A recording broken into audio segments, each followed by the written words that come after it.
देखिए कारा साहब, इलेक्शन कमीशन पर इल्जामात हो, अफवाज पाकिस्तान पर बराह रास्त या बिलवास्ता इल्जामात हो, अदलिया पर इल्जामात हो, और फिर ये जो आपने सैलाब वाली बात की, ये देखिए अनारकी की तरफ अगर मुल्क जा रहा है तो ऐसी सूरत हाल से मुल्क को निकालना और बचाना हुकूमत वक्त की जिम्मेदारी है। लेकिन जैसा आपने कहा कि हुकूमत को भी समझ नहीं आ रही कि अब क्या किया जाए। अगर नवाज शरीफ ऐसे बयानात देते तो उनको सजा मिली, सियासी तौर पर जरदारी साहब को भी मिली। अगर हम अदलिया की बात भी करें तो देखें, असल सवाल यह है कि इमरान खान साहब को कौन इतनी ढील दे रहा है, क्यों दे रहा है? हुकूमत हमें बेबस क्यों नजर आ रही है? देखिए, बेबसी नहीं है। खान साहब लाडले बड़े थे, उनकी आदत सारे इदारों ने मिलकर बहुत ज्यादा खराब की, पहले भी खराब थी और ज्यादा खराब की है, और अब उसको हम भुगत रहे हैं सारे। ये बात दुरुस्त है कि तादीबी कार्रवाई होनी चाहिए, लेकिन देखिए ना, आज भी हमारे कुछ मीडिया पर्सन ऐसे हैं जो आज भी ये कह रहे हैं और इस एंगल पे आर्गुमेंट कर रहे हैं कि जी अच्छा, खान साहब ने कौन सी ऐसी बात कह दी, माजी में भी ऐसा फलां ने कहा था, फलां चीज के बारे में भी तो कहा था।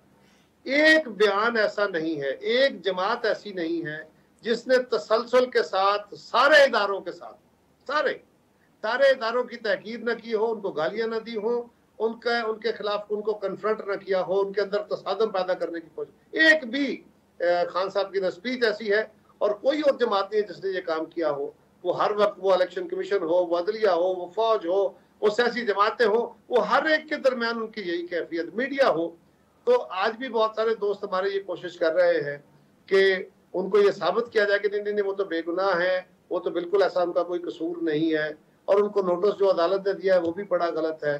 तो लेकिन अब मेरे ख्याल है, मैं पहले भी खान साहब से कहता रहा, ये बड़ी बदकिस्मती की बात होगी कि खान साहब सिर्फ नफरत बांट रहे हैं, नफरत तकसीम कर रहे हैं और नफरत की बुनियाद पे अपनी कामयाबी को दलील मान रहे हैं।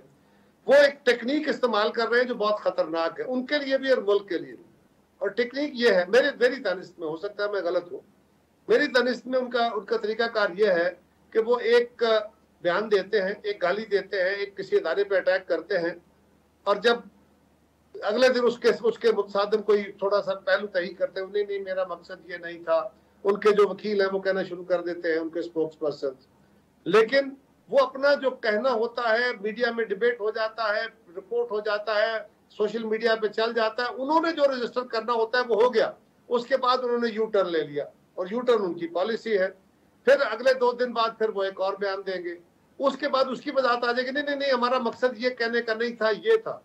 फिर तीसरा बयान। तो ये तसलसल के साथ उनका तरीका कार है।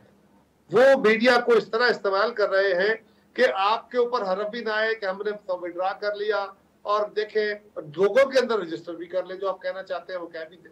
ये तो आदिल साहब ऐसा ही है, ये बड़ी भोंडी सी और फजूल सी मिसाल है कि मैं किसी शख्स को गाली दे लूं, माँ बहन की गाली दे दूं, और फिर कहूँ अच्छा जी मैं सॉरी, मेरा मकसद ये तो नहीं था, बस ऐसे ही निकल गई गाली।